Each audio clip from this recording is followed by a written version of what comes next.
All right, well, I'm not hearing any music, but this week we're looking at some of the issues facing the OnePlus 3 and 3T. We'll chat about FitBit buying Pebble and return to that nearly dried up well of Windows Phone rumors. Can Microsoft and HP mount a comeback in mobile phones? All these stories, plus we'll tackle your tech questions. So make sure you're charged and ready for episode 229 of the Pocketnow Weekly. Now, this weekly podcast is where we dissect and discuss those gadgets that make our lives mobile, smartphones, tablets, and wearables. It's all the stuff you wished existed when you were a kid.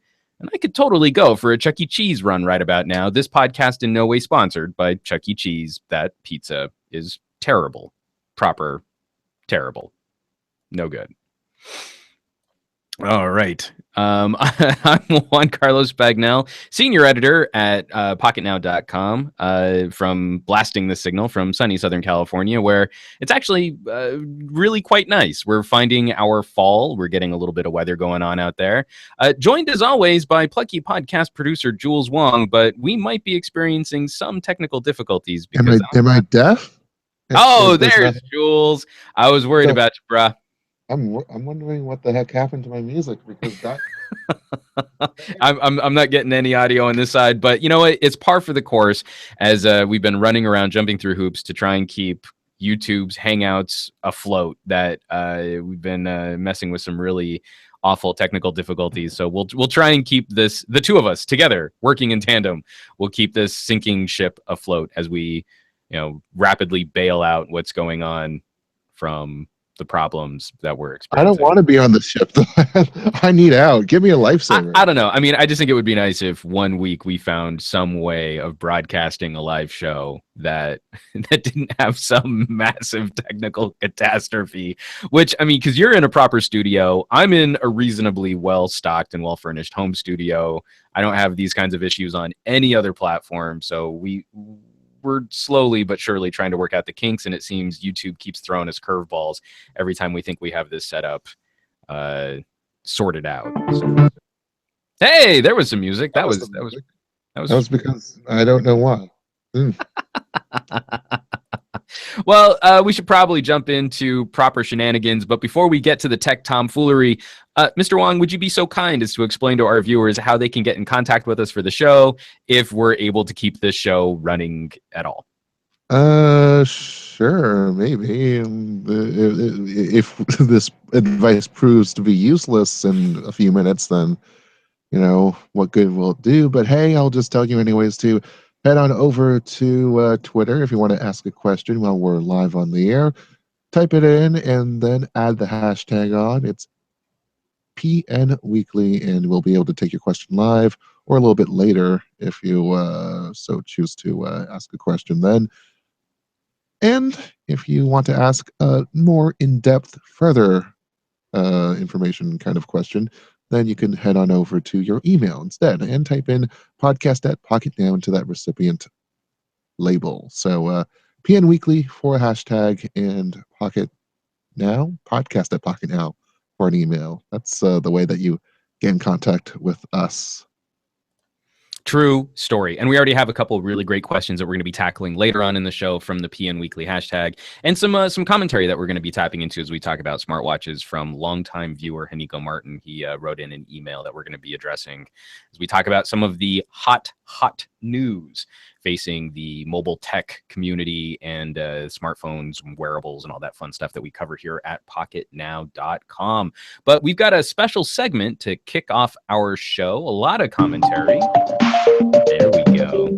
A lot of commentary recently on OnePlus and the OnePlus 3T, the mid-season replacement for the OnePlus 3, or I guess the mid-season refresh, just wrapping up 2016. The slightly more powerful, slightly fresher version of the OnePlus 3 is apparently experiencing a little bit of lag or some stutters on things like the touchscreen response. And from the people that initially started talking about this issue on the OnePlus 3, is it possible that we here at Pocketnow might have been blowing this issue out of proportion?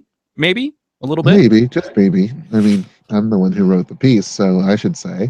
Yeah, I'm gonna put you on the spot, Jules. Answer for yourself. Oh yeah, take me to task. Definitely. No, this issue has been cropping up There was one developer who is also an XDA developers member, Ardor97, and he, was on the OnePlus forums. OnePlus is very receptive to bug reports and feature reports and all that. So uh, I'm not sure where the chicken and the egg lies here, but I'll just start from the facts. So Ardor97 reported that it was, touch latency is Hmm. kind of a big deal on the OnePlus 3 and OnePlus 3T, and it's the, how should I put this? It's the when what the phone detects Hmm. as the your finger's position on the touch screen as opposed to where it actually is, and that's usually of concern when you're moving around scrolling, like what Juan is doing on his LG V20. I don't have a OnePlus anymore. Jaime took Yeah. both the OnePlus 3 and the OnePlus 3T. He was like, "No, you don't get any of the good phones." And he shoved me and he knocked me over. Then he did like 20 push-ups, kicked me in the shin, and took my phones. And Wow. I was very sad. You're not adding to his your his physical critique. No, it was a sad day. I got stuck with the Bolt because he was going to be traveling and Yeah. he needed an international phone. And I was like, no, not the Bolt. Leave me the OnePlus 3T. Anyway, sorry. Please Yeah. continue. As in regards to this, it seems like the touch latency was affecting the 3T and not the 3, and it seemed like Well, it cropped up after an update on the 3T. not necessarily that. It was both on the OnePlus 3 and the OnePlus 3T. It was assumed actually, and it's the first time it was brought up was in a review from a French publication, which actually did a touch latency test, and it measured a 93 millisecond lag on the 3T. Compare it with other smartphones in this price range, or not even just upper tier hardware, it's around 50 milliseconds Right. usually. And this compares poorly with the Galaxy S7 and even a OnePlus One.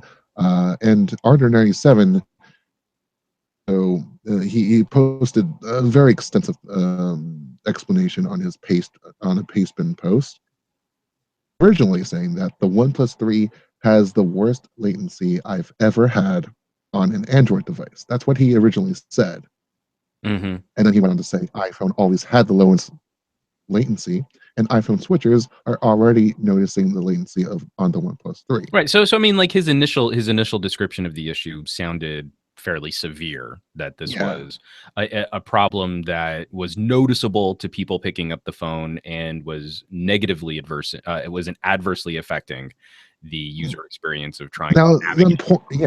the important part of this issue is that it seems that it's entirely within OnePlus's realm of control because they determine the sensitivity of the touch sensors, and because Synaptis, they're the ones making the touch sensors on most of the smartphones these days. They do a pretty good product, and it's nothing to do with any of the kernels. It seems to be just this move sensitivity is what we're talking about here, which is the amount of distance your finger has to pull in order to register a scroll as opposed to a tap. So if you're moving around just slightly, it still may be considered a tap on the system if you're doing it on the phone. But if you're moving it around a little bit more, firmly, then it registers a scroll. And it could be that sensitivity may be set too high. So there's, it's Well, and entirely and within that's one. and that's the funniest aspect of this. I don't know if folks in our audience are likely to remember all of the hackery that used to go on, like with pressure sensitive displays, where we would Yeah. sit there and try and like tweak the sensitivity so that we had more accurate responses. Back in the days of like squishy displays that you needed a stylus to really interact with fine details. Resistive Resistive, displays. thank you. Not capacitive displays. But I just like calling them squishy displays because they would, like you like press into them and you'd feel that little bit of like It's give, literally resisting your and touch. and and that they weren't designed for you to like smush your finger into them. But that was always like sort of a key tweak. You would sit Yeah. there and you would try and switch up the screen sensitivity so that you had better responses. And now it seems like we've pushed into that territory where by trying to make the screens too sensitive, the phone is actually struggling to properly respond or as quickly respond to what's Maybe. going on with I the mean, this user is input. yeah, this isn't a GPU issue. This isn't an issue of smoothness, but an issue of responsiveness, and it all lies in the touchscreen. Now, the original title for this article was not OnePlus 3 touch latency is a hot topic update. No, it Mm-hmm. was actually OnePlus 3 touch latency is quote unquote worst a developer has ever seen. And I chose Right. that title because first of all it's a it's a quote, so I can Right. justify that using that, Now, and it's but also after you run with that story though, you got, I would say, what was a fairly reactionary and somewhat aggressive reply from the person that initially put out that first somewhat aggressive condemnation of this situation. yeah, and Arthur97 actually tweeted out his extended response. He seems to go into depth and detail, and I would like to see him pull a blog style thing going on because he has some really important insights. But it's he makes several points, and that he complained about this issue because it's fixable and the dev team is responsive. Is they can be responsible for the fix, and that I pointed out that they recently have been. I mean, when we talked about the RAM management issues on the OnePlus 3, where it was found out that it was heavily limiting the amount of simultaneous apps that could be held in memory. OnePlus decided to, hey, we'll update it and we'll make it less, draconian. There was also the addition of sRGB mode, both of these issues arguably could have been nixed at the start by just making sure that you knew what you were setting, and that you knew your audience your audience is going to be Right. the type that would be asking for the stuff in the first place, so you just include it in the first place. I didn't make that argument in the news article because that's not my call to do on a news Right. article, but Well, I mean, this yeah, is more the platform for you to be able to editorialize. they should have done it in the first place. They should have included it in the first place. Just like this, it falls into Arter97 mentions that even with a 93 millisecond touch screen delay, 93 milliseconds is fairly, it's still within that normal to high tier of touch latency. So Oh, that's no, Jules, I heard from a developer this was the worst touchscreen response he had ever seen, and that it was noticeable opposite other phones like the iPhone. So whoever this guy is now saying that it's still in the upper tier of responsiveness, obviously the he current didn't touch talk to this other guy who said it was the worst. the So I don't current know touch latency is nowhere near being a deal breaker for me. Now I don't think we didn't even notice it. I used the OnePlus 3T for yeah. almost a week, and then Jaime took it and he did the full review on it. And honestly, I couldn't find any situations. Well, I wasn't even looking for it, but I couldn't find any situations where I felt like performance was laggy or stuttery, or that there was anything holding the phone back. And so, in my limited sphere of influence, not having used it as a daily driver, obviously we got to take that with a pinch of salt. But Mhm. I couldn't find anything where I felt like this is a serious topic that OnePlus needs to address, and we've got to get patches and fixes and releases out there. This isn't even like, because there was another article that you had us link to in the show notes that OnePlus has been fairly responsive to some of the more serious customer concerns like display accuracy. Including a proper sRGB mode that most people probably won't use because I think most people like them juicy colors. But for folks who want a more accurate display, they're offering that as an update. Yeah. I feel like if this is really measured, if there's a way to scientifically address these concerns and represent them, reproduce them, that this is a company that I think over the last 2 years has sort of earned a little bit of credibility for being responsive in fixing some of these problems. Exactly. And he retracted. Arter97 actually retracted his claim on the Pastebin post that it's the worst latency that he has ever seen. So upon that, and the fact that a OnePlus representative pointed that out to us, such it's proper. It's only fair. So we fair is a very fair word to put out there to describe this this exchange. Yeah, but it's, nothing. There aren't any quick riposts to this that you can do to immediately dismiss it, because this is a continuing conversation between how we treat our media, especially the tech media, which is all fueled by rumors and facts and perceptions and all that of how we use our phones, and where our phones come from. But it's just a part of the largest discussion of how we trust the media or how we don't.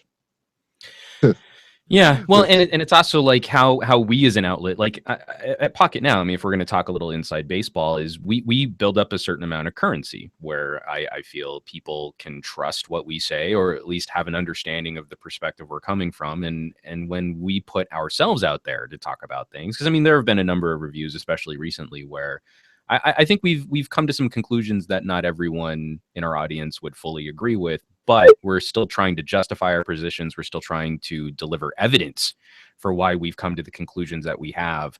And, whether or not someone takes us at our word is I think largely built on the track record and the history of content that we've produced and situations that we've examined. And so for something like this, we're largely quoting someone who then goes back on what they quoted to then sort of change the tone of what they were talking about. I mean, it kind of leaves us in a somewhat tricky situation, because we want to adequately discuss what might be a potential issue for someone shopping. I mean, a reasonably expensive phone, $440 isn't exactly an impulse buy in this day and age. But we're still trying to cover this news as accurately as we can, and especially given the realities of how we can test. Like Jaime's traveling. He's got both OnePlus 3s. I can't sit here in my lab and try and reproduce any of these problems. So we're just trying to communicate what other people have found, and whether or not we feel that might be a potential deal breaker, which to this degree, I can't believe that it would be. If you were shopping the OnePlus 3T, I don't think this should scare you away from it. And to OnePlus's credit,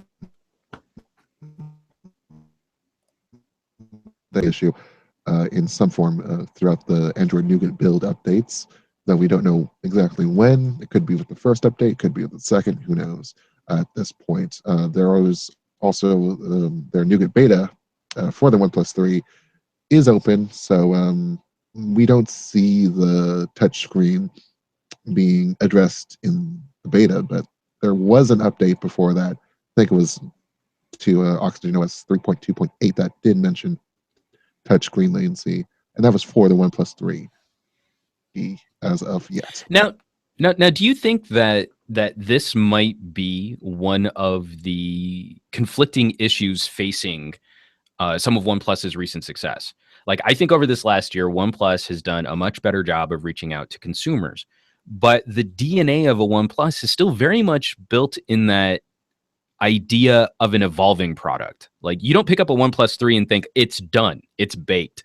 Like, you kind of know over the life of this phone, it's going to be getting little tweaks, it's going to be getting little adjustments. It's sort of an evolving product because this team has limited resources. Do you think that this might be part of the conflict, where consumers are picking up these devices more readily now, and I think people coming from another phone might be more expecting some notion of a finished phone, even though we in the tech community know that that's never ever true. All phones sort of grow over time, but that OnePlus has been a lot more transparent about the way that their phones evolve, the software that they're constantly writing, and the tweaks that they're constantly delivering.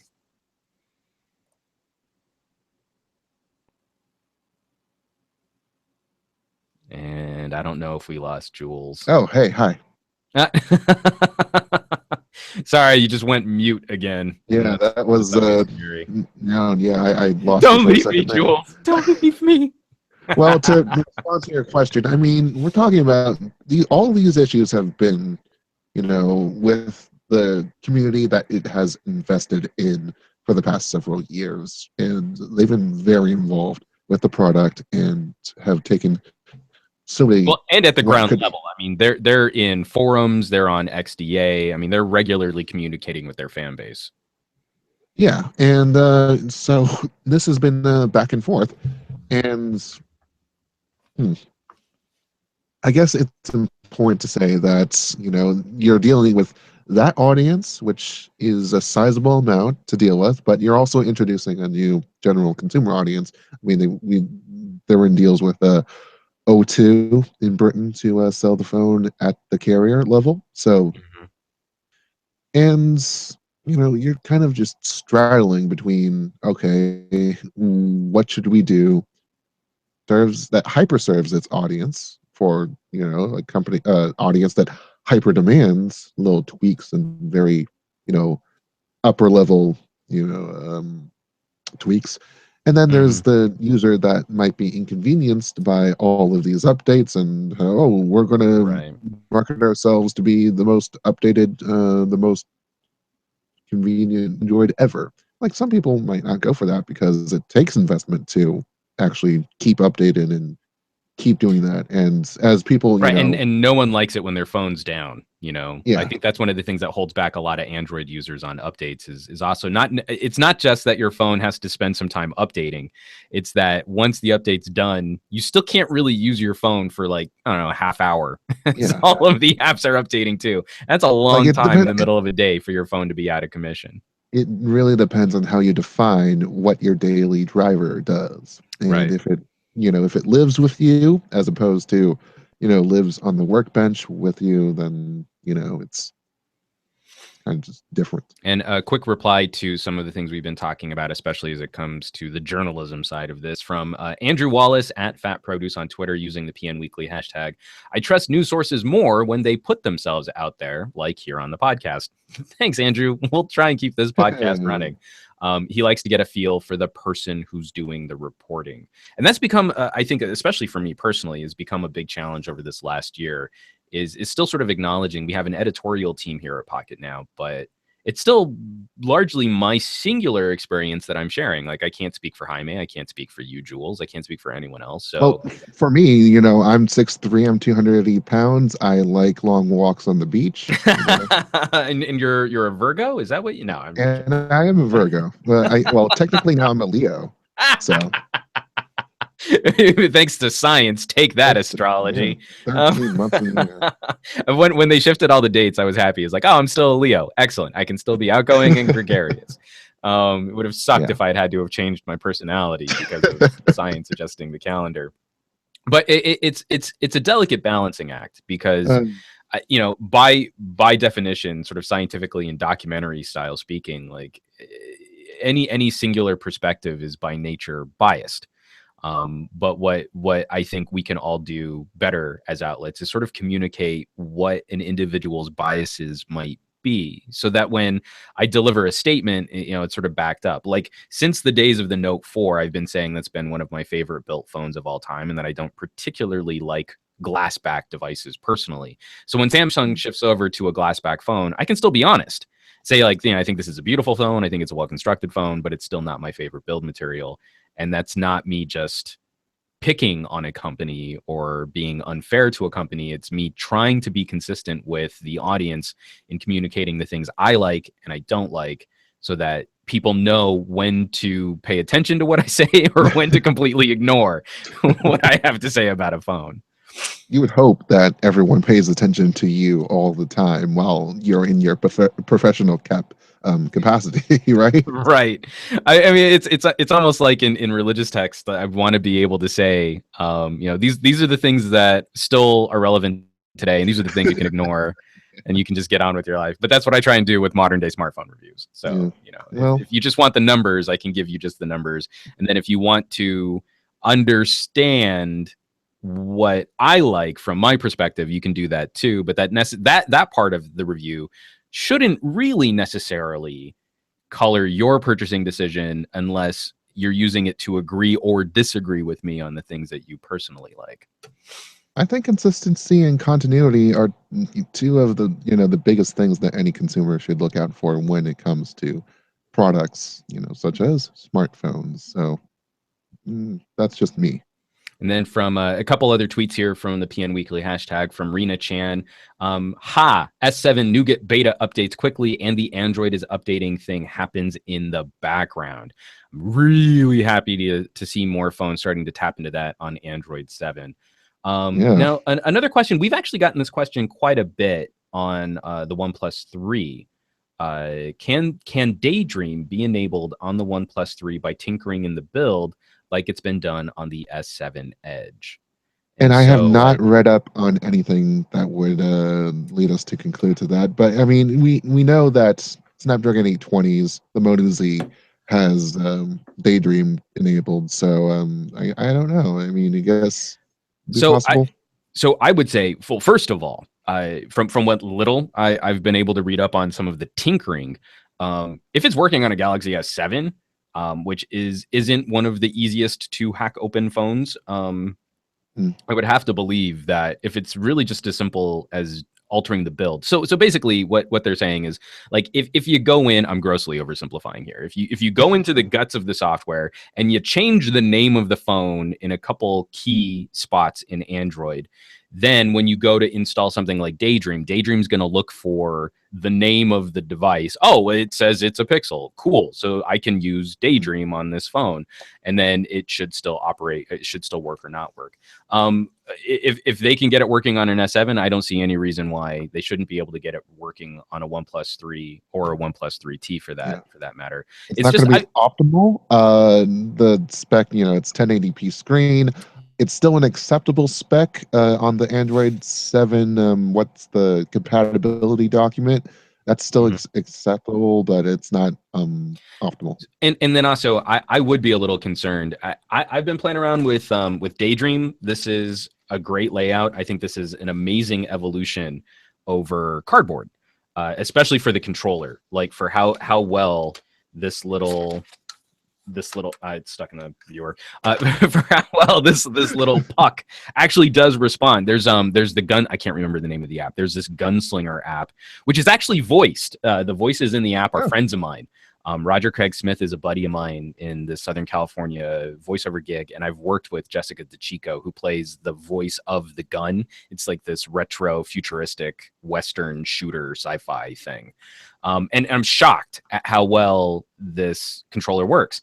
I can only play that game for about 10 minutes at a stretch before I'm actually nervous about the pixel in the viewer getting ridiculously hot. Like mm, it's just burning up.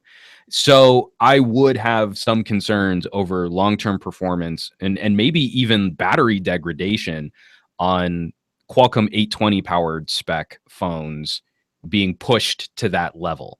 So Daydream is cool. If you think you want to tinker around with it, you don't want to have to buy a Pixel to tinker around with it. I'd say go for it. This headset is very reasonably priced considering some of the cardboard headsets that I've played with, and especially that it comes with this really awesome little remote. That's definitely cool. But I would definitely caution, like, play around and see how long you can actually run that phone before you yourself are personally starting to get a little concerned about thermals, because I don't like the idea of any battery powered device running that hot, millimeters away from my yeah, eyeballs. yeah. That's going to be a tough challenge. But hey, I mean, it's better. Yeah, I mean, if you can't get a Vive.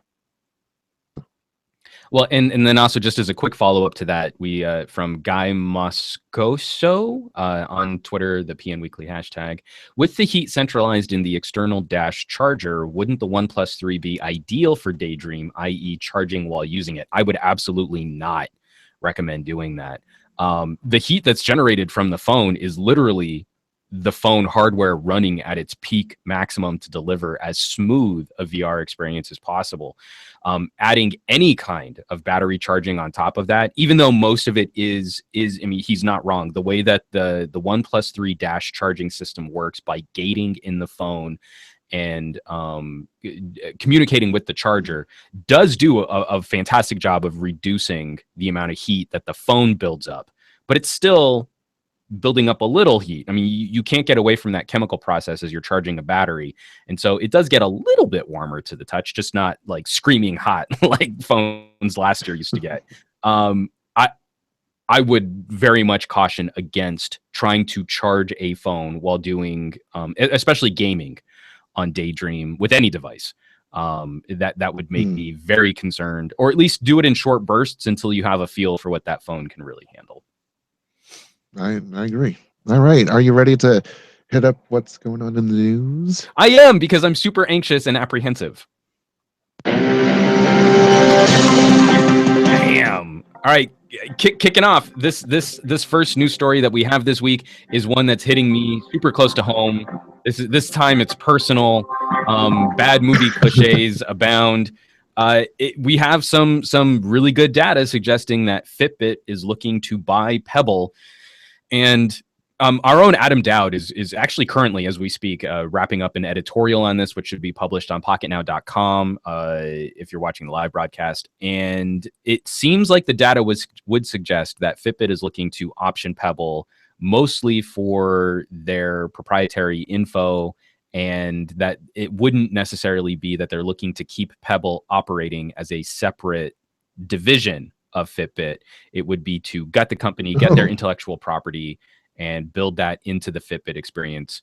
And that leaves me completely in the lurch with what might happen on the slate of products that Fitbit has still yet to deliver. I have a pre-order in for a Time 2 and that little Pebble Puck thing that we haven't had a chance to play with yet. And we haven't had any proper communication from Pebble as to whether or not that this is a legit deal or something that's going to be executed before these products are released. And I don't like thinking about having a couple $100 locked into a Kickstarter purchase that might turn out to be complete vaporware. Jules, calm me down. I'm getting twitchy. I don't know what to do. I'm freaking out. Tell me not to freak out.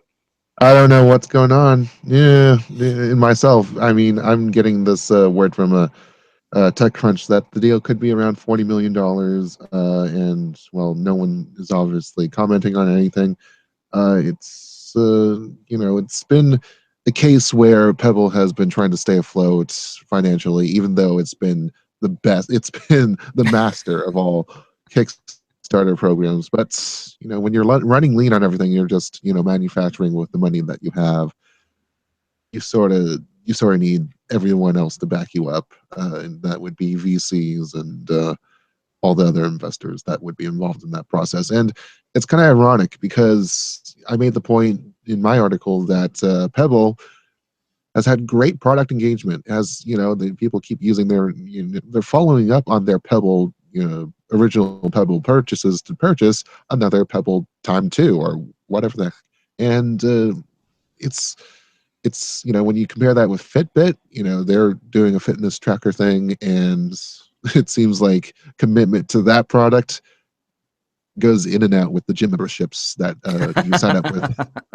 Yeah, I mean, I know in my family, like most, like my sister and my mom especially, but a number of family members went from sort of entry level Fitbits to Charge HRs. And you're absolutely right. Like after the initial Charge HR, the glow of that purchase has sort of subsided. It's kind of a coin flip whether or not members of my family are continuing to use their Fitbits, or if they, maybe take it off for a day. I'm just not going to wear it today. I got to charge it, whatever.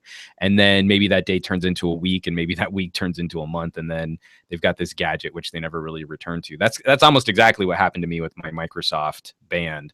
It's like I was really wearing it religiously for about a month, and then I took it off one day, and I kind of just never got back to it. Yeah.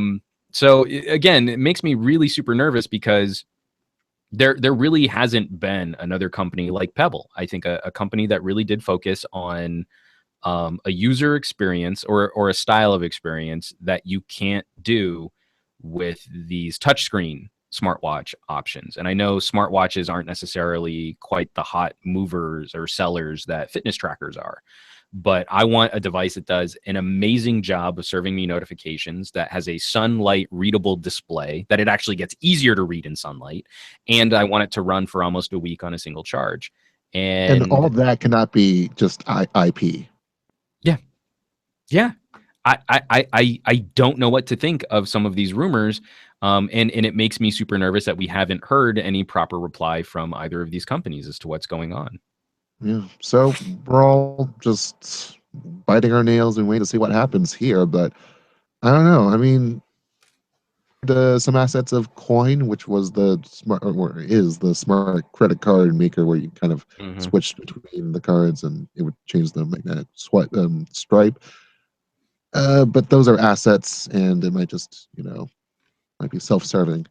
Not everyone is interested in tracking their health all the time, every time. Like you, Right. it's Well, I mean, like I'm well served right now by the very basic running in the background pedometer features on my Time 2. I mean, on my Pebble Time. I don't have a Time 2 yet yeah. because I don't know what's happening with the Time 2 yet.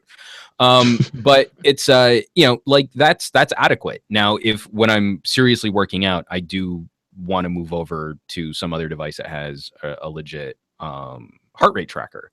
Mm. And especially something that's got a little bit more of a rugged build than my Huawei watch, which I mean actually does a pretty good job of tracking that stuff, but it's like a nicer looking timepiece, not something I'd ever want to take on a really rugged hike or out with me to the gym.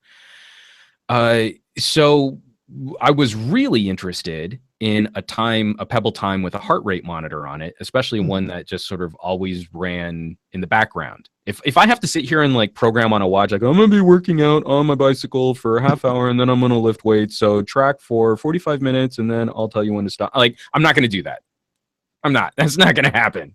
But if you could be collecting I'm heart rate gonna. data throughout the day, then that to me would be extremely valuable, kind of like what the Charge HR does. So I was really hoping that we would hear news that Fitbit was optioning Pebble, and that at least for a year of devices, that the Pebble team would still operate as a separate division and then just get absorbed amoeba style into the rest of the company.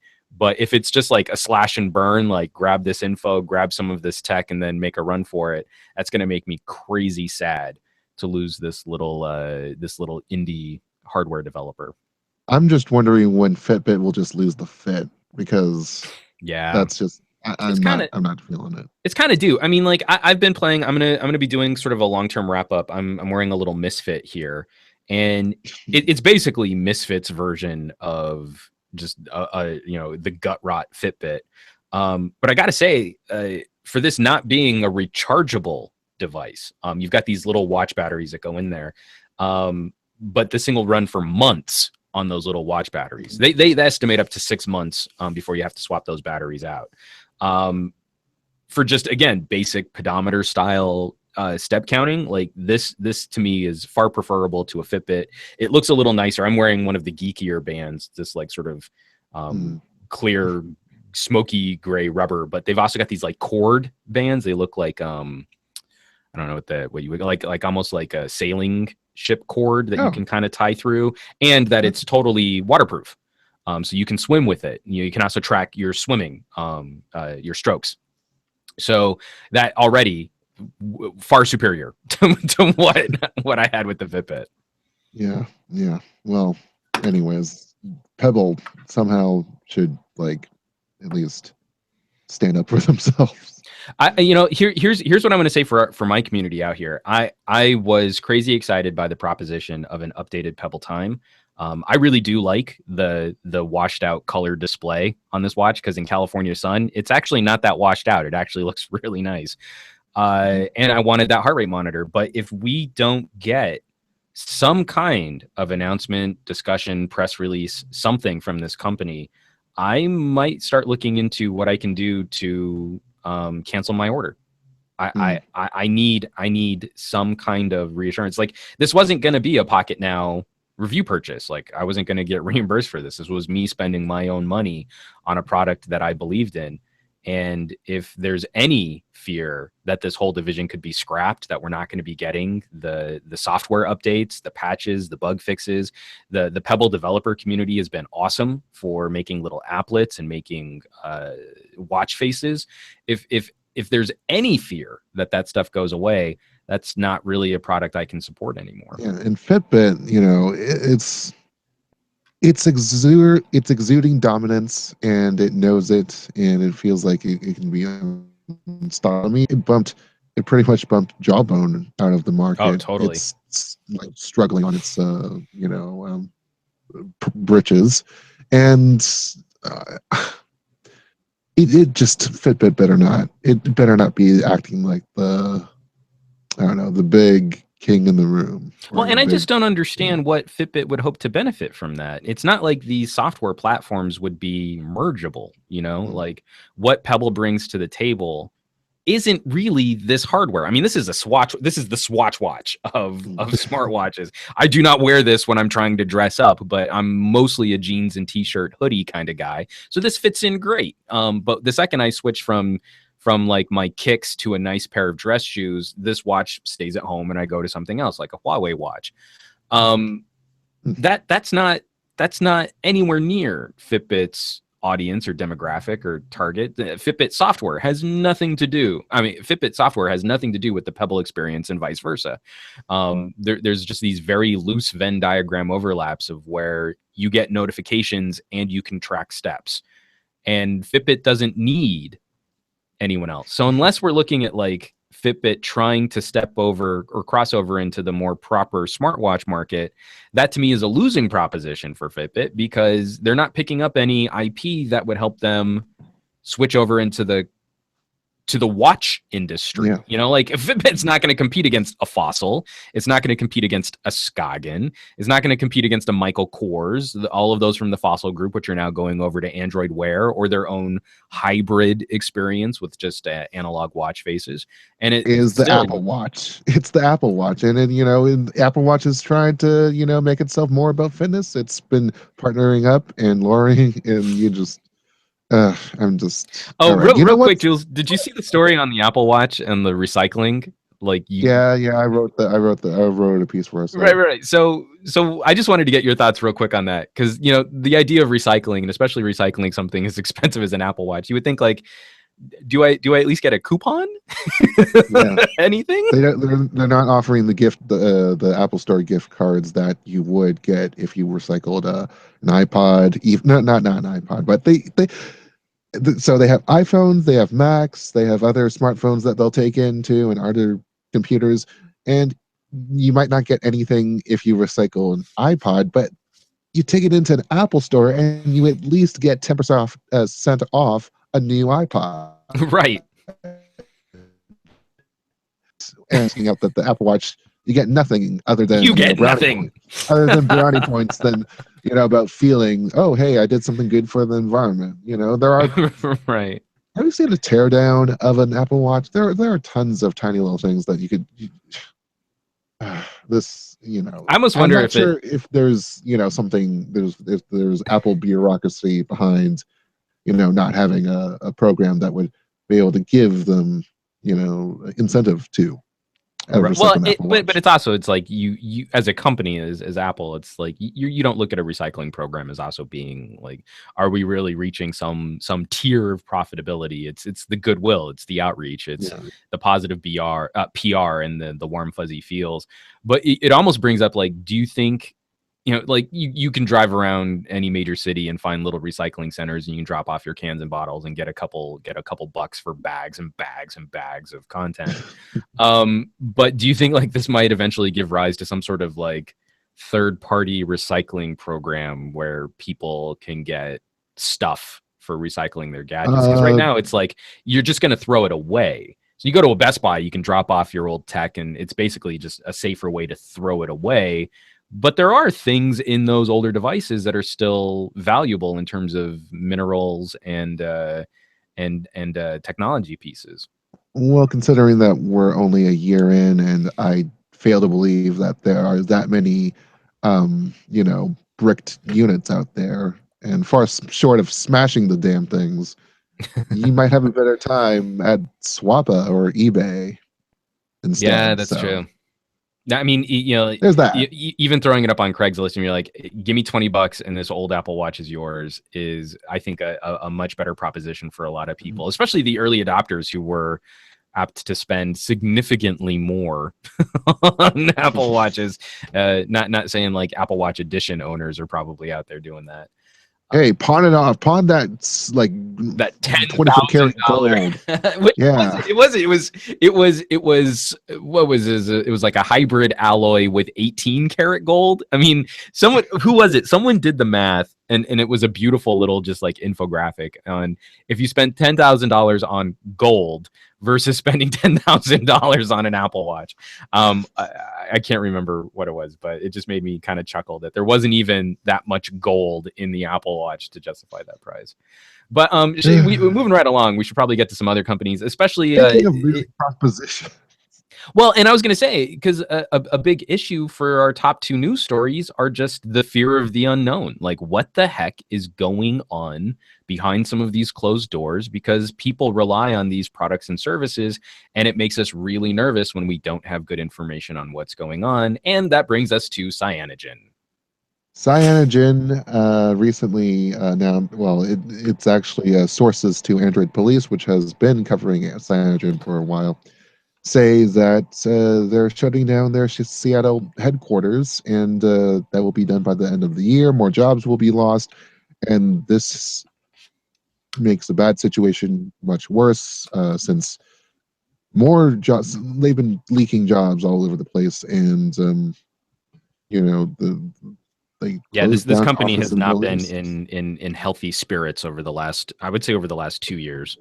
And this post from Steve Kondik, who was one of the co-founders, his partner Kurt McMaster was CEO up until a huge shift in the C-suite where he was out. Kondik lost his job lost his position on the board of directors. They're both still with the company in some form, but Lee Artal is now heading the company, and we can see where this all started to fall apart because Kondik actually mentioned in the Google Plus community for CyanogenMod that unfortunately, once we start to see success, this is a quote, my co-founder apparently became unhappy with running the business and not owning the vision. In the CyanogenMod, being this whole idea of a more perfect Android and more versatile Android, that Cyanogen can take that, commercialize it, and sell it as the vision to of Android. Um, Kurt McMaster didn't seem like the type to be an actual head of company, and then Yeah. that led to statements such as hey, Cyanogen might be able to put a bullet through Google's head. Well, you don't want to bite the hand that feeds the whole thing. So Yeah. yeah, that kind of drove workplace morale down, and McMaster decided to just blow it up and start all over again. And this basically led to two factions forming within the company. And this is all from Konig's mouth. Although we don't see it because it's a private group, Android Police was able to extract the post out, and you can learn more about how all this ended up in the news piece. But what's going forward for CyanogenMod at this point? Mod is the community rooted effort to bring this Android ROM over to all these other phones. There was a problem, several problems actually, and it's an infrastructure because the Seattle headquarters, and they need space and money to move that out within the next couple of months. And there's also intellectual property, and that's mostly in branding, trademarks. So they might have to go with a different name. And then there's also the thought of Steve Kondak being associated with the company, because it's clear now that this is no longer his company. Yeah. They've strayed from his vision, and be there or not, definitely has an interest with doing something with CyanogenMod, whether that's repackaging it or going a different fork. Or he invested 8 years into this thing. He wants Right, to but it try and but it salvage really it. does seem like we're kind of getting to that point where the mission that Cyanogen was trying to deliver, I just don't see where an outside party in this age right now can really supersede some of the work that we've been seeing from, like from Google. I mean, when you look at what Google has recently done to try and clean up the Android experience, we're going to be talking about the Pixel here in just a sec, where consumers are starting to follow these products and where other manufacturers are looking to invest in the software that is run on these devices. Um, Okay. it just Yeah. seemed like Cyanogen got into the game too late as a corporate entity, when Cyanogen Mod was really just this fervently passionate group of developers that were working to customize the software experience. I mean, I agree that the environment was proving some tailwinds against them, or headwinds. Wait, which way? There's It wasn't the headwind is hitting you in the head, so that's in the what you're head. like trying to Okay. push against. Yeah, I the don't know. headwinds. I am not a sailor. Yeah. But I mean, the environment was against them, but they were making headway in terms of getting some deals with Intex, some of the manufacturers and some of the carriers, including their stuff. They had a thing with OnePlus for a while before, OnePlus, which was still trying to figure out what it was in terms of an image, just kind of And stepped actually, all I'm over. glad you brought up OnePlus, because I think that was sort of the perfect example of where this kind of went. I mean, so if you're a manufacturer Like, and you're what was OnePlus, OnePlus? Did OnePlus leave Cyanogen, or did Cyanogen leave OnePlus? Because I see, think I think it's likely to side on OnePlus severing the tie with Cyanogen, because Cyanogen is looking for devices to run their software on. And I think OnePlus was in a situation where they were working with this team. They had goals as manufacturers, like, we have this device and we want certain things to happen with this device. And they're working with an outside body to try and achieve those goals. And then after a point, you start looking at the code that's actually running and you say, well, wouldn't this be more efficient if we just hired some people to do this in-house? And I think that becomes the big problem with any third-party manufacturer who's looking at building a phone and then wanting to do business with an outside source to run the software. You still need to run software developers in-house to make sure that what Cyanogen is delivering will run and achieve the goals that you have for your hardware. So why not just do that on your own? If it's not going to be a purely stock phone, if you're going to tweak something, you still need to have people to transition that software from one team to your own money device. money is the big issue, and especially when Right, but then the you'd have to OnePlus. pay So Cyanogen and still yeah, pay developers in house. So why not just pay developers in house and cut out it one depends other on how much you're expense? playing. I mean, Yeah, we I know. don't have I'm like OnePlus's. I'm totally oversimplifying. I just feel like the investment in this day and age for what you get out of Android and for what a manufacturer might want to put on their phones, I just don't see where it makes sense to include a whole other team of developers that you have to pay and license and do all that funky stuff. When what benefit do you get out of it? And especially when, over the last year, obviously, like, they're walking away from that business model anyway.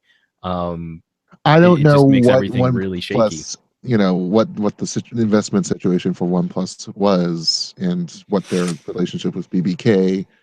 They're sort of still they're the ones making money off of Oppo and Vivo. Right. But they both their first year, and whether or not the balance sheets could work out to make that happen, and whether or not they wanted it, they wanted their own team to happen. What I don't know whether that could have happened. And so, from the PN Weekly hashtag, this is also from Guy Moscoso. OnePlus needed another company because they couldn't sell in India due to the second contract Cyanogen made. So apparently, If Oh there yeah, was that's some right. sort of I think it was licensing or yeah, it was contracting issue, then either OnePlus you or would have needed to walk away just to not lose out on a market of India's size. yeah, you or Micromax. There was that issue that mostly just drove them away from Cyanogen in the first place, Yeah, and you that's know an that ugly deal. that's also on Cyanogen's the whole market, the Indian market, which is still growing and bustling, and kind of you kind of still hitting the saturation drive as opposed to China, which was even back in a couple of years ago was kind of just on the whole full and Yeah. brimming. It's just But you know enough what, to be Jules? simple. I want to shift gears into something potentially more positive. And I do choose the Potentially, word potentially very carefully, because we have some analyst data to suggest that Google's Pixel might turn out to be a pretty heavy hitter over the next year, and that would be ultimately very good news for Google in making this transition to a more consumer focused or consumer oriented device strategy. yeah. So they had a pretty good Black Friday box office, and they say it's going to be about 3 or 4 million units sold by the end of this year, and 9 million by the end of next. So that should be able to get them about $6 billion in revenue. Obviously, when we're dealing with the giants in the market like Apple and Samsung, it's not going to compare to them, but it's Google. They have But I mean, control but of if Android. these numbers pan out, I mean, doesn't this automatically put Google right up there in like LG and HTC territory? Yeah, yeah, it does. It I mean, does. that would be huge for I mean, because it's not a first offering. I mean, we would have to ignore all of the years of Nexus devices to call this a Google first offering. But just this perception shift of moving away from the Nexus representing one thing and the Pixel representing something else, we would have to say, if these numbers pan out, if these predictions hold true, that this would be actually really remarkable performance for a company making this type of demographic shift. I mean, that is very encouraging for future updates and future versions of Google branded hardware. Yeah, I mean, we see the different focus coming into effect. We see people talking more about Pixels and whether or not they should switch from iPhones. It's generating the buzz that it should be generating, and I don't know why Google wanted to do what it did back in late 2015 when they decided, oh hey, let's blow this all up and start over again, just like how Cyanogen wants to blow everything up and start over again. No, Maybe they no might be looking able to back, find something Jules. We're like not Google. backtracking to those sad stories. We're talking about something positive. But I mean, for a product that might be considered substandard for a flagship, we are talking about 9 months of development, several issues with the Pixel's camera.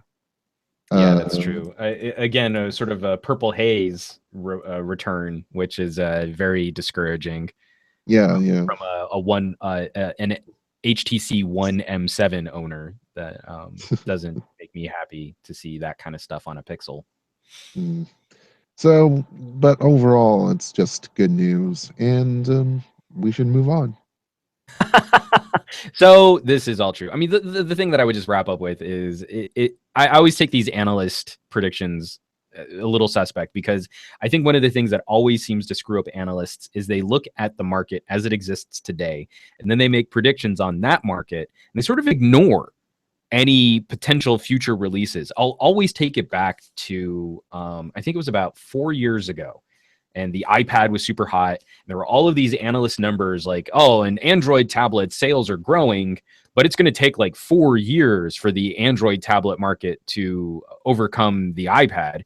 And then literally a year later, Android tablets were crazy outselling the iPad, because of a number of different economic factors, which analysts were completely unable to imagine that things like that might happen. They were looking at the market as it existed in that moment. And if nothing changed for 4 years, that's how long it would take for these things to change over. So whenever I look at this, I always think, okay, well, right now, if we only had the phones that we had right now, I could see the Pixel doing those kinds of numbers. I think the analyst predictions are right on point. The problem is that we know the beginning of next year, consumers are going to be looking at new Galaxies, new LGs, new Huawei's, new HTCs. All of these new flagships are going to be coming out.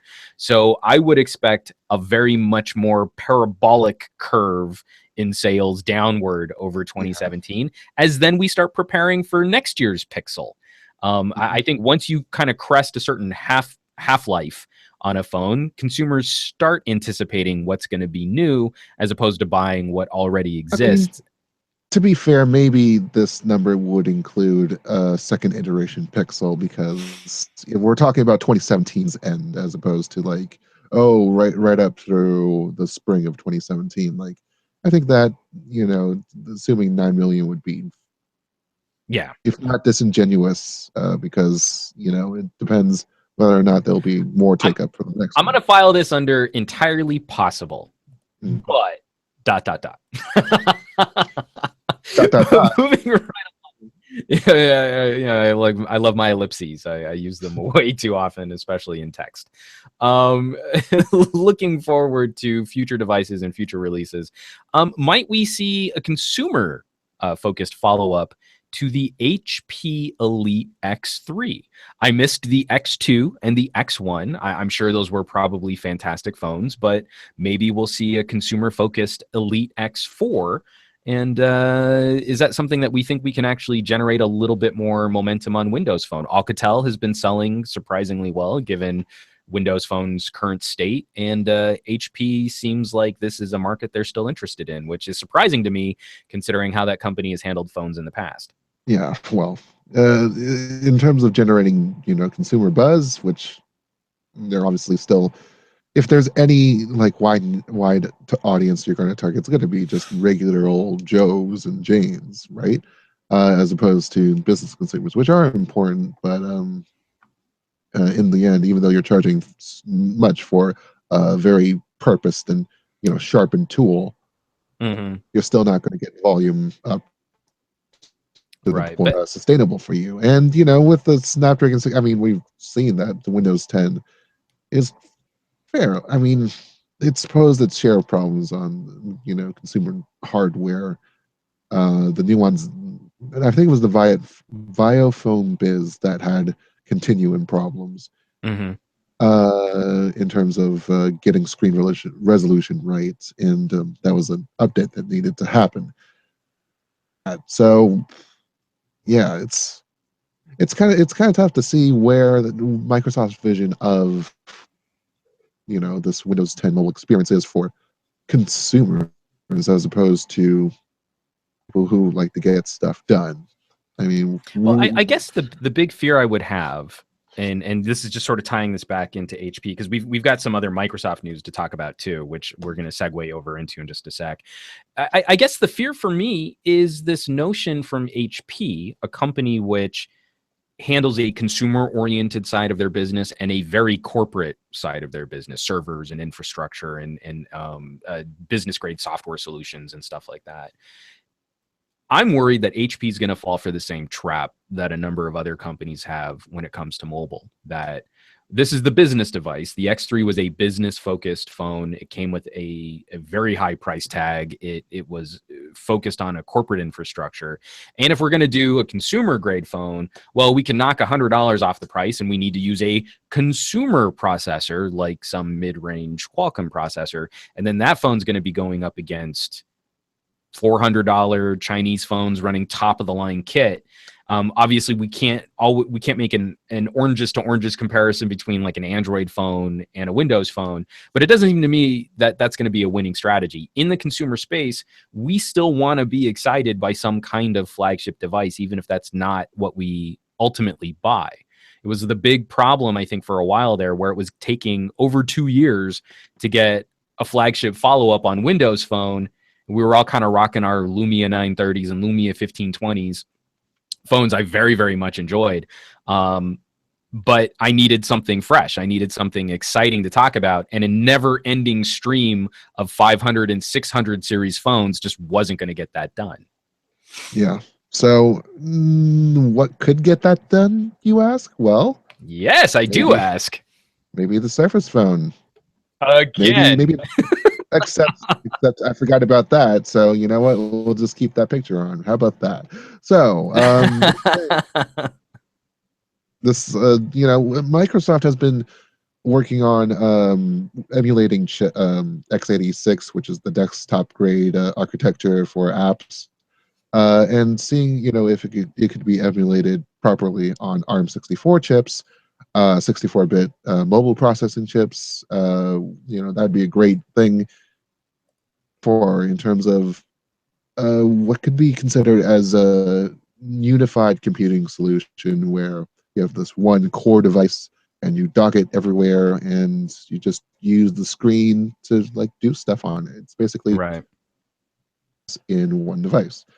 So that may be where we're headed, and we got more information about what a Surface Phone could be based on some prototypes and some sources talking about these prototypes. Actually, we don't have pictures or anything, but But both we are. know that they've been tinkering around with some hardware out there. Yeah, So both of them are running Qualcomm Snapdragon 835s.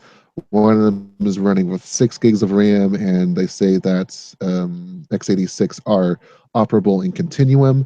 There is one with 4 gigs of RAM, and we don't know what the intent is for that one, whether or not that will be able to x86 apps. And all this is supposed to be, coming together. The software is going to come together as Redstone 3 for Windows 10. That's the update that's going to happen. And maybe the Surface Phone will come along as a hardware release for late to showcase 2017, that. it is said. So, yeah, what do you think about just the road ahead for this device if it's proving to be? So here's the big problem, and this is what we really faced in Windows Phone was Microsoft's mentality on holding the market until they felt something was ready, not properly communicating to developers, not properly communicating to consumers what this roadmap looked like, and then sort of facing desktop style delays on getting new updates and features out the door. So Windows Phone 7 to Windows Phone 8, well, Windows Phone 7 was an evolutionary dead end. It was just wrecked. So now we have this new platform. This is the platform we really want you to use. Windows Phone 8, full steam ahead. Then Windows Phone 8 to Windows Phone 8.1 and all of the various firmware flavors that we were getting from Nokia, which really did make the device. It wasn't Windows Phone that was good. It was Windows Phone with all of Nokia's firmware editions that made those phones good. That took a long time. And in many markets, like in the United States, one of those firmware updates would come out and then we would maybe never get it, depending on what phone we were on. And then the same thing happened again, Windows Phone 8.1 to Windows Phone 10. Oh, Windows Phone 10, now here's the platform we really want you to use. Now it's real. Now this is ready to go. And then it took 2 years to get flagship hardware to get it. And when we got it, it was the Lumia 950, which wasn't very compelling hardware. Not after holding a Nokia. A properly Nokia built Windows Phone was a beautiful device. And then the Lumia 950 felt like a plastic mid-ranger by comparison, but it was just as expensive. Huzzah. So that was all very disappointing. Do you think that Microsoft just didn't care to build bridges between that in order to build more, fanciful kind of like Android emulation, Android app emulation, and bridges to iOS as well? Like and only one got built actually, the iOS one, not the Android one. Yeah. So it's like these stories of bridge. Well, I definitely think that was one concern, but I think ultimately what tanks, I mean, why you can't keep developers interested in the platform, why you have a hard time keeping consumers interested in the platform, is there's no faith that you're going to get updates. There's no faith that you're going to, and I don't mean like regular updates. If you're still on a Windows phone, actually Microsoft is pushing out little patches and little bug fixes and little updates pretty regularly. I just fired up my Lumia 950 a couple weeks ago, and I was very surprised by how much better the experience is on Windows 10 for mobile. It's a lot cleaner than when that phone was brand new. But look at what we're going through now. The top device from Microsoft is a 950 still, with no word on when we might see a follow-up or a Surface phone or something to replace where the market has radically moved away from what the 950 has to offer. And this is the start-stop problem, which is ultimately wrecked Windows Phone. Is I just don't trust that. I mean, I can check in with Windows Phone every 3 years. That's really all I need to do, right? And from Microsoft's perspective, they release something, but it's not really what they want. So then they pump the brakes on any regular updates. And then 2 years later, we get something new. And that's really what they want us to use, but not really. And then 3 years later, we'll get something else. And that'll really be what they want us to use. And I can't stay on a platform that's managed like that. This is not a desktop. This is a mobile device. We need to see much more regular progress there. Taking mobile seriously in spite of their management style, or like just being on the like they're on the button every single time. It's even difficult to throw around a word like seriously. I think Microsoft is taking Windows 10 very seriously. But this is also, I think, endemic to the problem of how Microsoft functions, is that I think they're treating Windows 10 for mobile just like they would any other operating system. It's going to take a while. Roadmap and has a complete development tree ahead of it before the next big thing stirs things up and decides to play havoc with that. And they're just all on the reactionary side of things. Yeah. So, and you can get away with that when you have the momentum of a desktop and laptop infrastructure, and you have consumers regularly participating and buying those products. You can't do that when the mobile side of the equation is woefully underrepresented.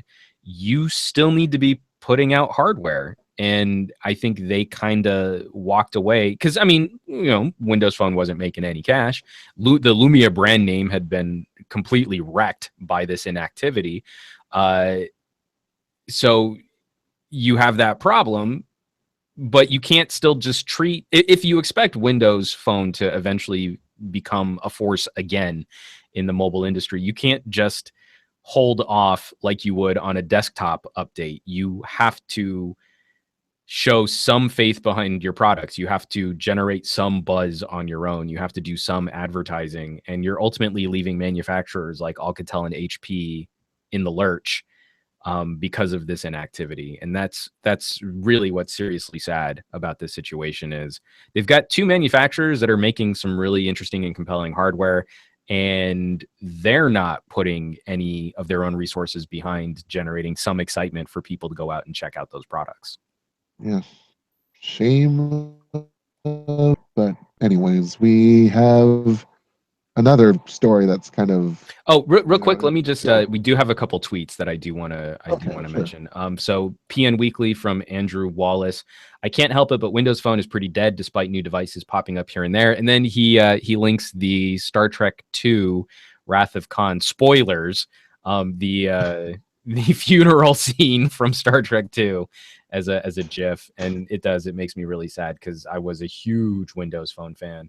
From Rena Chan, HP never did well in the mobile market. Yeah, I guess I'd agree with that. I think they had a better take on it back in the Windows Mobile days with some of the iPACs that they bought out from Compaq.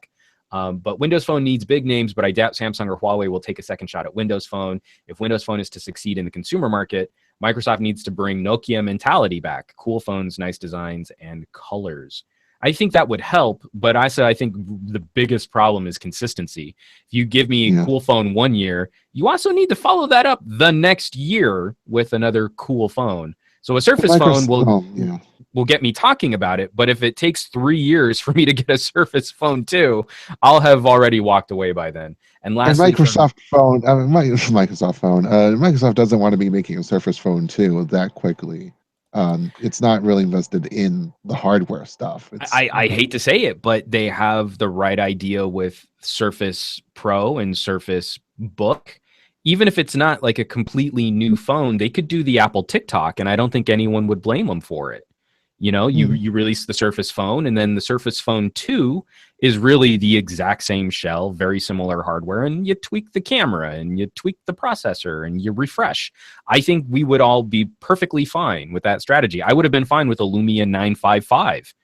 Give me the Lumia 950, maybe include a better backplate so it doesn't feel so cheap, and give me a Qualcomm 820. That was all that phone needed. That's it. That's it. You sure? That's it. You sure not? You're not gonna make Microsoft sink something into a ship that's already sunken so far because of its prior strategies? Like, Well, yeah, but that's just it. Is if Microsoft expects mobile to succeed, they have to be willing to lose some fights. And they were willing to lose some fights when we were getting to Windows Phone 8. Like, they understood their market position, they understood the challenges facing them, and they had Nokia as a partner, but they were putting out regular phones that was built on Nokia's back. But then that grew to a force where Windows Phone was somewhere around 10% in the European market. I mean, they got up to as high as what, 4 or 5% here in the United States. That was progress. And then they threw a huge bucket of cold water all over that once the merger happened between once Microsoft acquired Nokia. And then wouldn't you know it, all of that momentum completely died. I was seeing Lumia 1520s out in the wild here in Southern California and not at tech conferences, like out in real life. yeah. And then it all just disappeared. It all just vanished. And it happened really fast after Microsoft properly acquired Nokia. I would say that they're choosing to lose the fight as of right now. That they've been, all those major fights that they've had, Right. 7, 8.1, and then even with Nokia, complicating things that, led to last year's kind of meh statement on Windows 10 Mobile.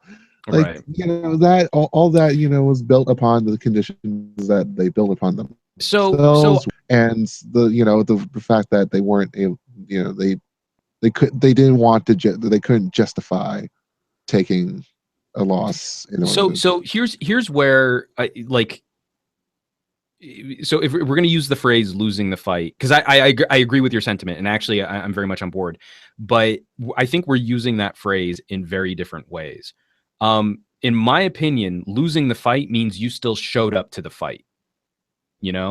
Like, if I'm going up against Tyson, I can choose to not get in the ring, and technically I have forfeited the fight, but I didn't lose that fight. I can get in the ring knowing that I'm going to have my ass handed to me in the first punch. But I Yeah, still got in the ring, and that's that's a battle. That's a battle. We're talking about war. well, but that's just it. Is like, to win the war, you actually have to show up to those battles. And I feel like right now Microsoft has ceded all of their territory. They've walked away from all of these fights. They actually haven't shown up to fight. They haven't lost these fights. They've forfeited. And that to me is the big. I mean, like, I think the difference in phrasing and mixing our metaphors here, in what I'm trying to address, is Microsoft needs to show up to the fight.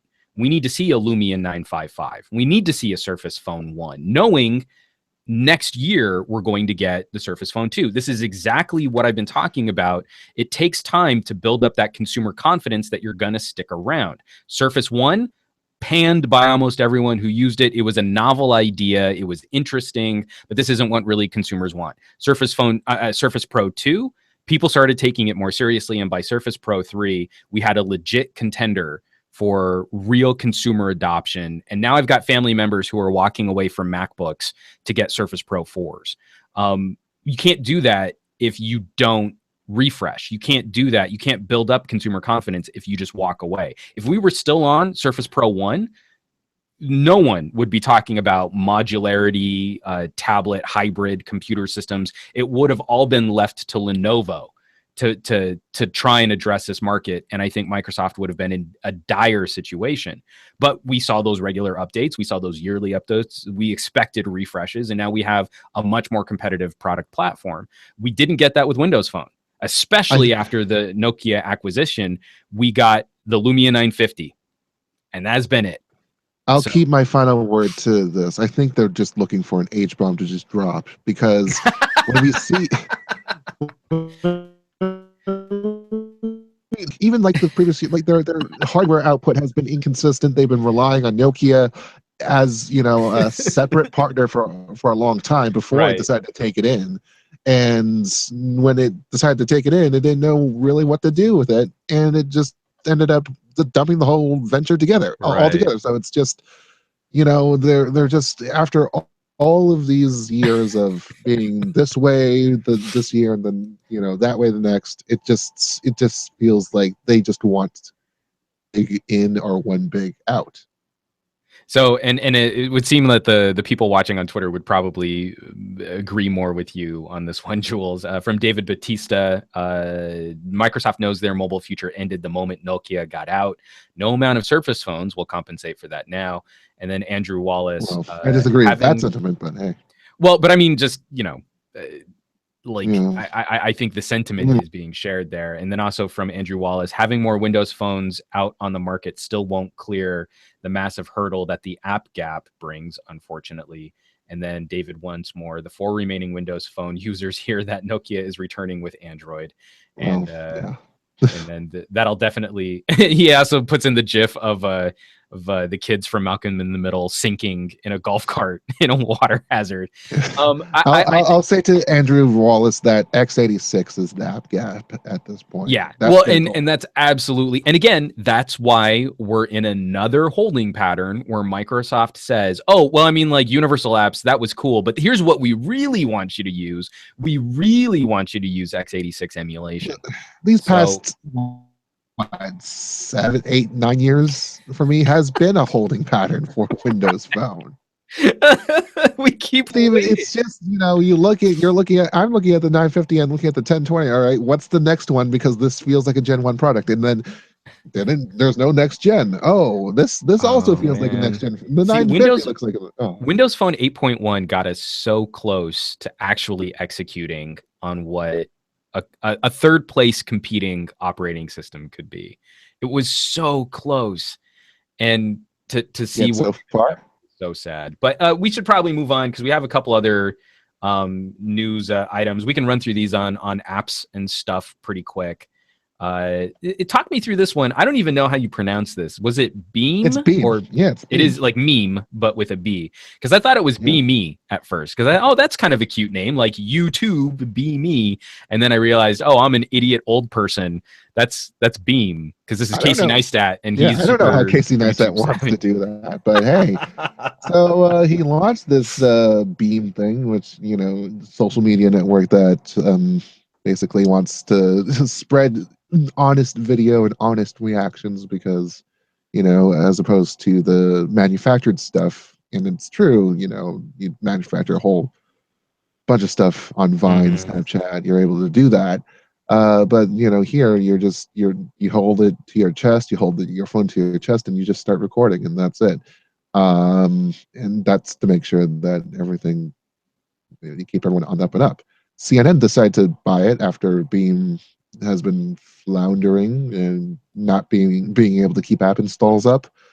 It just seems like the right thing to do at this point. And really, it's just a matter of fact that it's going to be a different vision. First of all, it's going to be more. I assume it's going to be more to a journalistic kind of.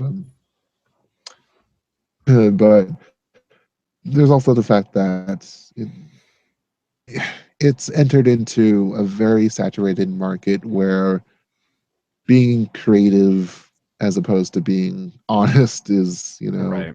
put at a premium, and Well, I and just and don't it's just know. sort of I think it's endemic of this old world media company mentality. CNN looked at like Casey Neistat created this. There's a little bit of like a fan base using it. What we should do is we need to buy up services. Like if like here in LA, they're constantly talking about these sort of third party apps that Mhm. you can use to contribute to local news. So like instead of sending out a reporting crew, they might just be sourcing video from people using these sort of instant share video and photo streaming services. Which I think is Um, irresponsible, but go on. oh, well, and then I mean, like it's local news, like at this point, like I'm disappointed, but I'm not surprised. And so CNN is also sort of become the let's read what the kids are saying on Twitter news network. And so it makes sense that they'll sit there and option something like this, completely miss the point of why the few fans it has are actually using it, shutter it, turn it into something completely different, and then a year from now they'll wonder like, well, why aren't we getting the ROI on this investment that we made on this app service? We better buy up another app and gut it and turn it into something else and do the exact same thing all over again. I mean, it's already going to shut down. It's shutting down January 31st. So there's that. There's the vision. There's the mandate already on its way. When it comes to viewer engagement and making sure that they feel like they're part of the news and that they can trust what they hear on the news, as opposed to I mean, I'm not sure whether or not this is an exercise in whether or not we trust each other and how we see a thing that's happening, because there are these social science studies going on that say in any one objective event, people have different takes, even though they're right Subjective there. viewpoints. Yeah, absolutely. So it's And just and we'll know that anyone who's shooting this is likely probably holding their phone in portrait mode, so the video's useless anyway. no, you just need all the displays in the vertical panels on the as Ugh. for studio design. It's like I've got this really nice like swiveling TV mount in our living room. It's like it can't spin vertically. I mean, like it's a horizontal TV is horizontal. If every time you shoot video in portrait mode, I'm pretty sure God kills an orphan girl's kitten. And it makes me sad how many I people out believe there hate that orphan girl kittens. vertical video was only made for newscast studios. So there you go. And for like UFO sightings. That no, I don't know. It makes me crazy because this kind of stuff. It seems like one of those like if you're on Reddit and you see those fellow kids. Is that what the Reddit the subreddit is? Fellow kids. I don't It's read. like companies that completely miss the boat on trying to use social media to target young people in like the most old person stodgy kind of way. This to me sort of felt a lot like that, and it's also like because we got burned recently here at Pocketnow, where we were trying to put a lot of effort behind producing for Vessel. It was another video distribution service that then got bought out by Verizon and was instantly shuttered. We have no idea what's happening with the licensing on our content. We still technically own it, but Verizon was looking at making a video distribution platform, bought one, and now we're all left in the lurch as to like what is actually going on with that system. And CNN looks like they're making the exact same mistake, thinking we need this, but we also need it to be CNNified. So let's take something and then completely wreck it. Yeah. Let's do something that iReport can't do already. By the way, what do you happen to know what Casey Neistat's middle name is? I do not. I was hoping it would start with an N. I should have been faster on the uptake there, Jules. Very well done. Very well done. But in positive app news, again, this is sort of the emotional yo-yo of this week in looking at tech stories. While CNN is borking one media distribution service, Netflix is radically improving their own. And I am crazy excited that Netflix is bringing offline viewing to their smartphone and tablet app. We're going to be doing some traveling with our baby daughter, and she loves Word Party, the new Jim Henson show on Netflix. And now we can save it on a phone and let her watch it while we're on an airplane. And I can't tell you how amazingly Twitter-pated I am that this is going to be happening. Well, congratulations on that. And since I don't really use Netflix, I just spend $8.99 on nothing per month. You just throw it into a waste paper bin and you flip off the waste paper bin, and then you shove someone, and then you do push-ups, and you're a man. Yeah, basically that. But you can download and view things on Netflix. It's for no extra cost. You don't have to stream it. Nope. It's amazing. No, for anyone who's listening to this live, and anyone who's catching this after we've already recorded it, if you update your Netflix app, it should already be rolling out to a number of phones.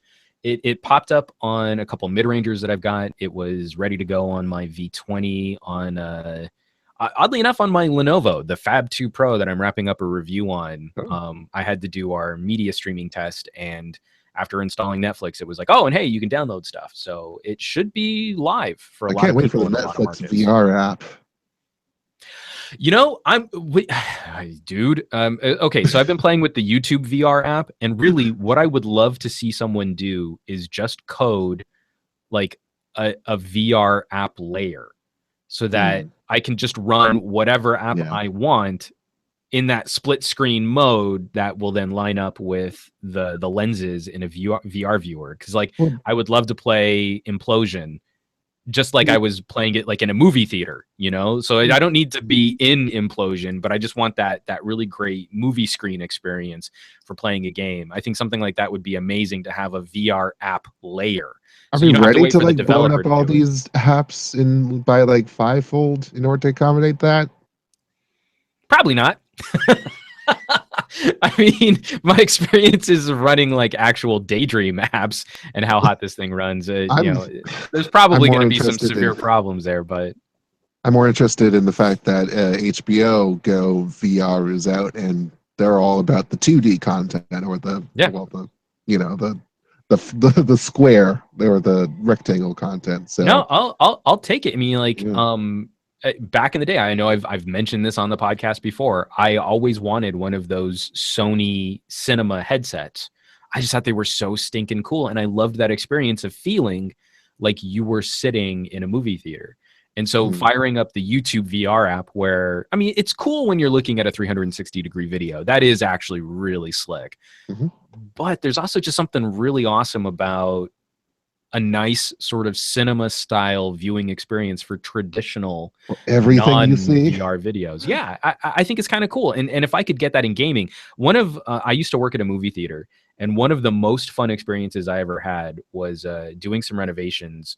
We were just moving over into some digital projectors at the movie theater I was working at, and someone brought over an N64 and the Star Wars Pod Racer game, and we Mm. plugged that in on this new digital projector, and like from like 3 in the morning till 7 in the morning, we gamed on this movie theater screen like hardcore. Just it was awesome, and doing something like that just is so much fun when you can do it in the comfort of your own living room. You know, like there's just something really cool about that idea. Mm, I'm not sure how I would feel about having John Oliver stick his Bugsy little face up close in like Well, 15 no, feet that's just it, large. Jules, because it's not up close. That's what's so great about the 2D viewing experience, because it feels like it's way far away. So Wait, it's so you can pull it safer. back. John Oliver's is yards away from you. He's not like on your phone screen, like immediately up in your face. It's even better that John Oliver isn't up in your grill. Yeah. Especially when those illegally uploaded clips where it's like 360p and they crop him in weirdly. It's all the other segments that are not the main segment that I was Right, talking and you're about. like That I like to it's see. like zooming and tilting so that it doesn't Yeah, trigger some. It's such crap.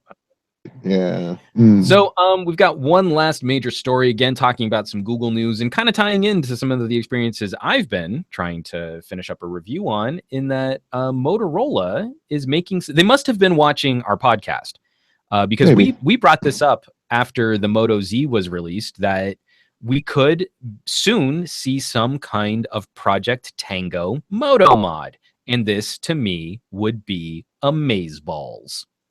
Mazeballs. True. Totes Okay. amazeballs. Well, I mean that's what the CEO said. I can't pronounce his name for fear of disrespecting.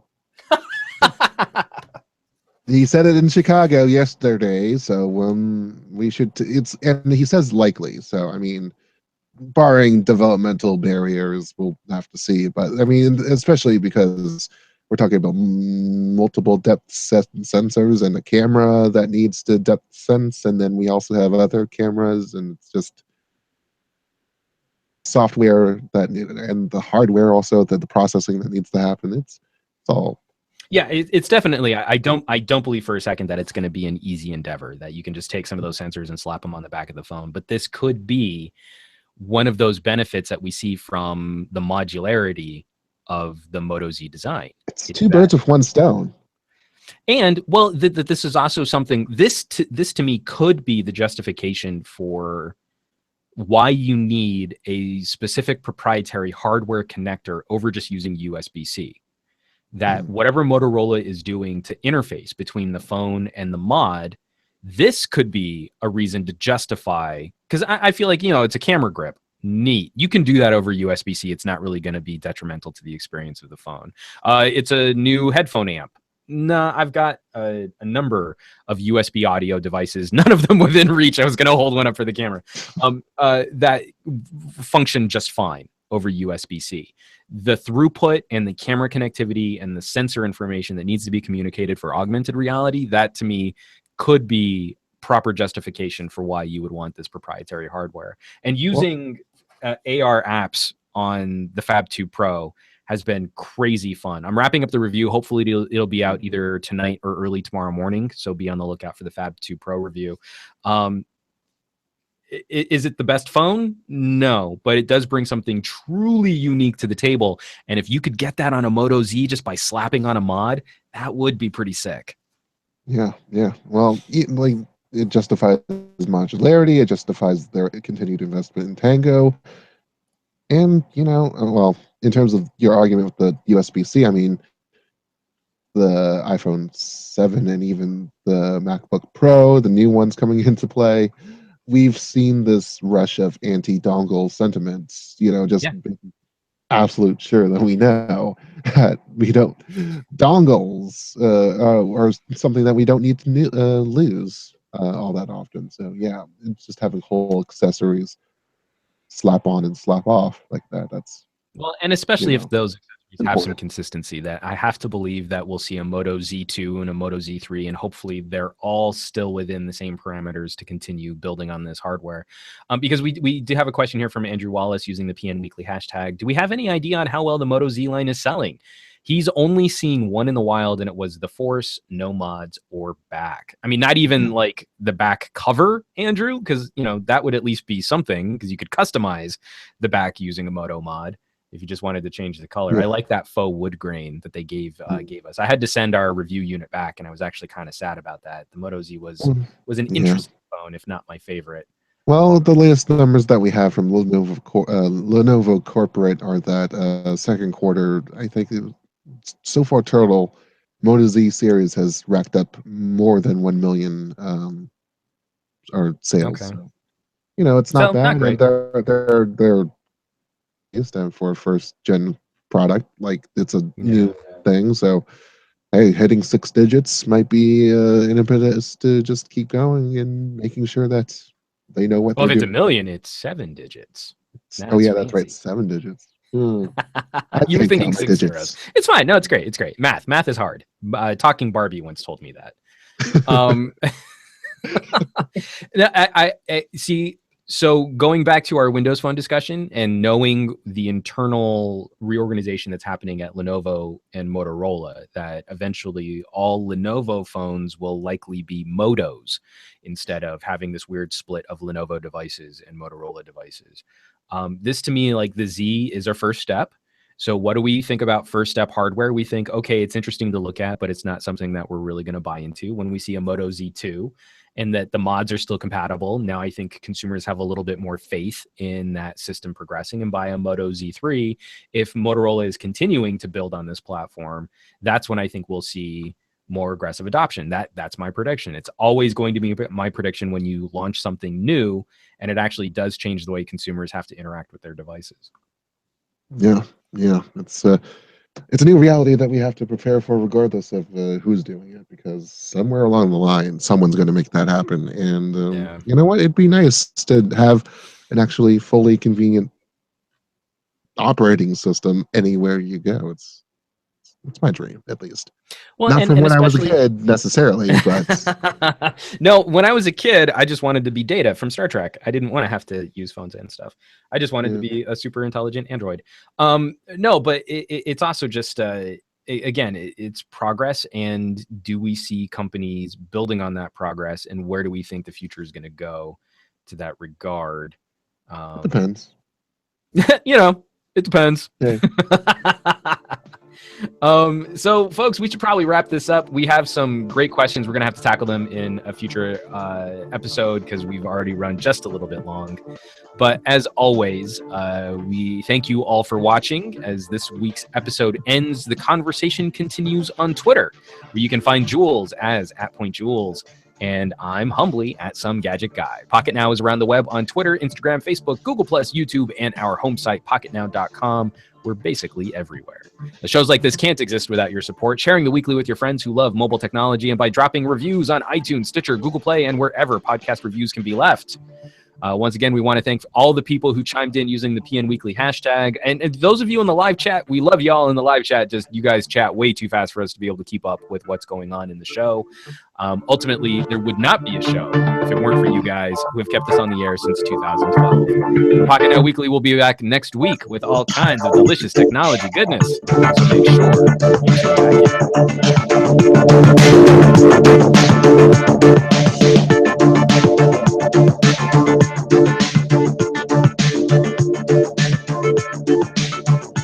Oh, and Andrew Wallace wants to know what's the best Android phone for under $150. Drop us a comment down below this video and help him out. Andrew, I'll try and get back to you on the Twitters. Thanks for the question. Sorry we couldn't answer it during the show.